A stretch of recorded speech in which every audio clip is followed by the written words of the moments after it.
días a todos. Bienvenidos a un nuevo video sobre neurología. Nosotros somos el equipo 3, el cual está integrado por Nelisa Torres, Dayan Romero, Marilisa Valdés, Adriana Birbig e Iris Urrutia.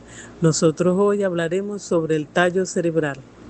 El encéfalo cerebro medio es la parte superior del tronco encefálico, que conecta el puente protuberancia y el cerebelo con el diencéfalo. Se divide principalmente en tres estructuras: el tentum, el techo, el tegmento y los pedúnculos cerebrales. La ubicación del mesencéfalo en la parte superior se une directamente con el diencéfalo, especialmente con el tálamo y el hipotálamo. En la parte inferior hacia abajo, el mesencéfalo continúa con el puente de Barolio. En la cara anterior del mesencéfalo es visible la base del cerebro, los pedúnculos cerebrales y la fosa interpendicular.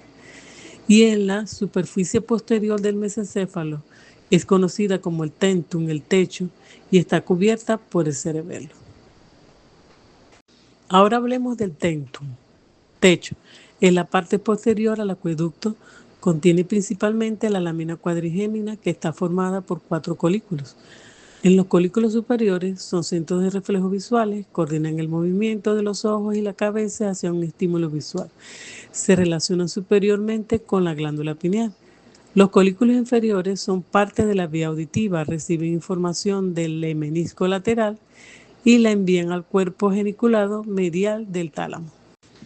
Los pedúnculos cerebrales son estructuras en la base anterior compuestas por fibras motoras descendentes que conectan la corteza con el puente y la médula. Ahora seguimos con el tegmento, parte central situada bajo el tentum, que contiene núcleos motores y sensitivos. Ahí encontramos el núcleo rojo, que interviene en el control motor de la marcha y tono muscular. La sustancia negra, parte del sistema motor extrapiramidal. La sustancia gris, involucrada en la modulación y respuesta de defensa. Y los núcleos de pares craneales, núcleos de los nervios 3, oculomotor, y 4, troclear. Para finalizar, hablemos del acueducto cerebral, también es conocido como acueducto de Silvio. Es un canal estrecho y alargado que atraviesa el mesencéfalo y conecta el tercer y cuarto ventrículo. Su función principal es transportar el líquido cefalorraquídeo desde el tercer ventrículo hacia el cuarto ventrículo. El acueducto cerebral se localiza longitudinalmente a través de la parte posterior del mesencéfalo. Hola, mi nombre es Dayan Joseph Romero y les voy a hablar sobre el puente o protuberancia, también conocido como puente anular o puente de Barolio. Es la porción media de las 3 partes contiguas del tronco encefálico. Está situado encima del bulbo raquídeo y debajo del mesencéfalo, actuando como un puente entre el cerebelo y los hemisferios cerebrales. Tiene una altura aproximada de unos 27 milímetros y un ancho transversal y antero-posterior de 38 milímetros y 25 milímetros respectivamente. La superficie anterior es convexa de lado a lado y muestra muchas fibras transversas que convergen para formar el pedúnculo cerebeloso medio. Existe un surco poco profundo en la línea media, que ya se llama el surco basilar, el cual aloja a la arteria basilar. Sobre la superficie anterolateral de la protuberancia, el nervio trigémino sale a cada lado. Cada nervio consiste en una porción medial más pequeña conocida como la raíz motora y una porción lateral más grande conocida como la raíz sensitiva. Del surco ubicado entre la protuberancia y el bulbo raquídeo salen de adentro hacia afuera los nervios abducens, facial y vestíbulo coclear. La superficie posterior de la protuberancia está oculta de la vista por el cerebelo, forma la mitad superior del piso del cuarto ventrículo y tiene forma triangular. La superficie posterior está limitada hacia afuera por los pedúnculos cerebelosos superiores y está dividida en mitades simétricas por un surco medio. Por fuera de este surco hay una elevación elongada llamada la eminencia media, que está limitada lateralmente por un surco, el surco limitante. El extremo inferior de la eminencia media se encuentra ligeramente expandido para formar el colículo facial, que es producido por la raíz del nervio facial que se enrolla alrededor del núcleo del nervio abducens. El piso de la porción superior del surco limitante es de color gris azulado y se denomina sustancia ferruginosa. Debe su color a un grupo de células nerviosas intensamente pigmentadas. Por fuera del surco limitante se encuentra el área vestibular, producida por los núcleos vestibulares subyacentes. Ahora les voy a hablar de la estructura interna de la protuberancia. Con fines descriptivos, la protuberancia suele ser dividida por las fibras del cuerpo trapezoide que discurren transversalmente en una porción posterior, el tegmento, y una porción basal anterior. La estructura de la protuberancia suele estudiarse en dos niveles. Un corte transversal a nivel de la porción caudal que pasa a través del colículo facial y un corte transversal a nivel de la porción craneal que pasa a través de los núcleos trigeminales. El lemnisco medial rota a medida que se dirige desde el bulbo hacia la protuberancia. Está situado en la porción más anterior del tegmento y su eje mayor discurre transversalmente. El lemnisco medial está acompañado por los lemniscos espinal y lateral. El núcleo facial se encuentra por detrás de la porción lateral del lemnisco medial. Las fibras del nervio facial se enrollan alrededor del núcleo del nervio abducens y producen el colículo facial. Luego las fibras del nervio discurren hacia adelante entre el núcleo facial y el extremo superior del núcleo del tracto espinal del nervio trigémino. El fascículo longitudinal medial está situado por debajo del piso del cuarto ventrículo a cada lado de la línea media. El fascículo longitudinal medial es la vía principal, recordemos, que conecta los núcleos vestibulares y cocleares con los núcleos que controlan los músculos extraoculares. El núcleo vestibular medial está situado por fuera del núcleo abducens y se halla en estrecha relación con el pedúnculo cerebeloso inferior.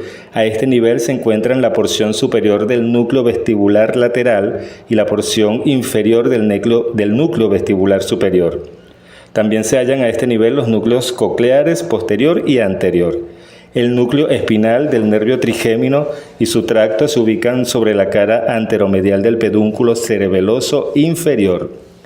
El cuerpo trapezoide está formado por las fibras derivadas de los núcleos cocleares y de los núcleos del cuerpo trapezoide. Estas fibras discurren transversalmente en la porción anterior del tegmento y la porción basilar de la protuberancia a este nivel contiene pequeñas masas de células nerviosas denominadas núcleos pontinos.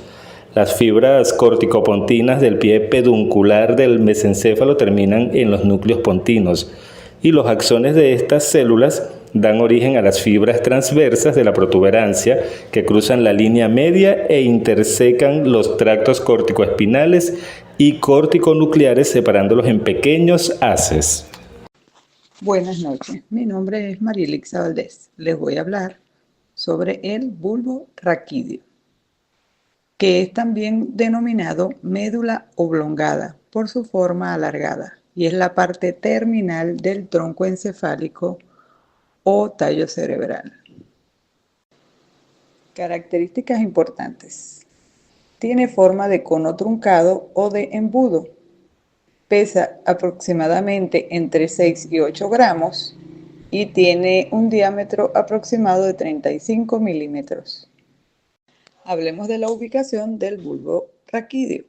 Se ubica en la parte terminal del tronco encefálico y se localiza en la fosa craneal posterior, conectando el puente arriba con la médula espinal debajo. Hablemos de la relación del bulbo con estructuras vecinas. Aloja núcleos vitales y los pares craneales 9, 10, 11 y 12. Sus estructuras claves incluyen pirámides motoras, olivas, que son el núcleo olivar inferior, y la fosa romboidea, que es el suelo del cuarto ventrículo. También aquí podemos señalar el nervio glosofaríngeo, que sale por el surco posolivar, el nervio vago, que emerge del surco posolivar, el nervio accesorio, que sus raíces salen de la zona lateral con componentes del surco posolivar, y el nervio hipogloso, que emerge en el surco preolivar entre pirámide y oliva. El tracto piramidal y el lemnístico medial son esenciales para el funcionamiento motor y sensitivo, siendo el piramidal la vía descendente motora más importante y el lemnístico medial una vía ascendente sensorial. Alguna lesión en estas áreas causaría pérdida de la sensibilidad propioceptiva y táctil fina, generalmente contralateral. Y en el caso del piramidal, debilidad o aumento de reflejos, signos. Bien, para continuar con el tema, pues vamos a hablar ahora de las funciones del bulbo. Principalmente, pues tiene funciones autónomas e involuntarias, que son esenciales para la supervivencia, como la respiración, el ritmo cardíaco y la presión arterial. Pues regula la función cardiovascular y la presión arterial mediante la vasoconstricción. También se encarga de regular el ritmo y la profundidad de la respiración. También controla reflejos vitales como el vómito, la tos, el estornudo, el hipo y la deglución. Y por supuesto, realiza la conexión nerviosa que actúa como vía para señales sensitivas y motoras entre la médula espinal y el cerebro. Y bueno, regula movimientos involuntarios y el equilibrio a través de núcleos específicos que señalé en la lámina anterior. El bulbo raquídeo también alberga núcleos de nervios craneales responsables de movimientos de la lengua, faringe y laringe, y su lesión sería fatal debido a su papel en el mantenimiento de funciones vitales y automáticas. Muchas gracias. Soy la licenciada Iris Urrutia y les voy a hablar sobre la fosa romboidea. La fosa romboidea es una depresión en forma de diamante que constituye el piso del cuarto ventrículo. Biológicamente representa la superficie dorsal del puente y de la porción abierta del bulbo raquídeo. Es el punto de convergencia donde los núcleos de los nervios craneales se proyectan hacia la cavidad ventricular. Estructura de la fosa romboidea. La fosa se organiza mediante accidentes que dividen el espacio en cuadrantes funcionales. El surco medio actúa como eje longitudinal a dividir la fosa en dos mitades simétricas, mientras que las estrías medulares o cintillas acústicas funcionan como eje transversal, separando el espacio en un triángulo superior continuo y uno inferior vulvar. En cuanto a los relieves clave dispuestos de arriba hacia abajo, se encuentra primero el culículo facial, que es la prominencia del núcleo del 6 par rodeado por fibras del 7 par. Le sigue el trígono del hipogloso, correspondiente a la proyección del núcleo motor del 12 par para el movimiento lingual. Posteriormente se ubica el trígono del vago o ala gris, que es la proyección del núcleo dorsal del 10 par encargado del control visceral. Finalmente, en la zona lateral se sitúa el área vestibular que contiene los núcleos del equilibrio del 8 par. Hola, mi nombre es Adriana Verdic y les voy a explicar sobre los núcleos de la fosa romboidea o del piso del cuarto ventrículo. Los núcleos son grupos de neuronas que trabajan juntas para una función en específica. Están dentro del sistema nervioso, no fuera, ya que si estuviesen fuera serían ganglios. En el piso del cuarto ventrículo tenemos los núcleos motores representados en color rojo, núcleos viscerales representados en color amarillo y los núcleos sensitivos que están representados en color verde. En los núcleos motores conseguimos al núcleo del hipogloso o el número 12 que se encarga de los movimientos de la lengua. Tenemos el núcleo de abducen o el número 6 que se encarga de la abducción del ojo. El núcleo motor facial o el número 7 que se encarga de la expresión facial. Luego en los núcleos viscerales tenemos al núcleo dorsal del vago que controla el movimiento parasintáctico de corazón, pulmones y vísceras abdominales. El núcleo salivatorio superior, que se encarga de la salivación y lagrimación. Y en los núcleos sensitivos tenemos al núcleo vestibular y coclear, que se encargan del equilibrio y audición, y el núcleo del tracto solitario, que se encarga del gusto y sensibilidad visceral. Cada núcleo controla funciones muy específicas. Si un núcleo se lesiona, aparece un síntoma muy característico, lo que ayuda a localizar la lesión. Por ejemplo, en las lesiones del colículo facial tenemos la parálisis facial o parálisis del sexto. También tenemos la lesión del trígono del hipocloso, que puede generar una desviación de la lengua hacia el lado lesionado, la lesión del trígono del vago, que genera disfagia, disfonía, voz ronca o pérdida del reflejo nauseoso, y las lesiones laterales, que generan vértigo, nistagmo o pérdida auditiva.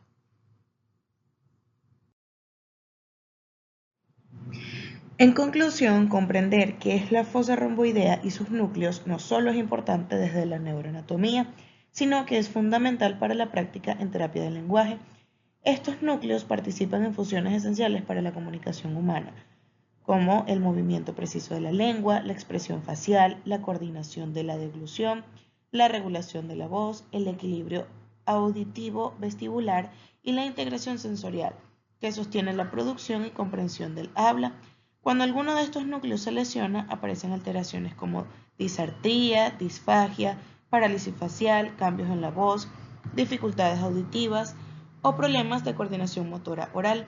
Por eso, comprender su función y su clínica permite al terapeuta identificar el origen neurológico de los síntomas y planificar intervenciones más específicas y efectivas. Gracias.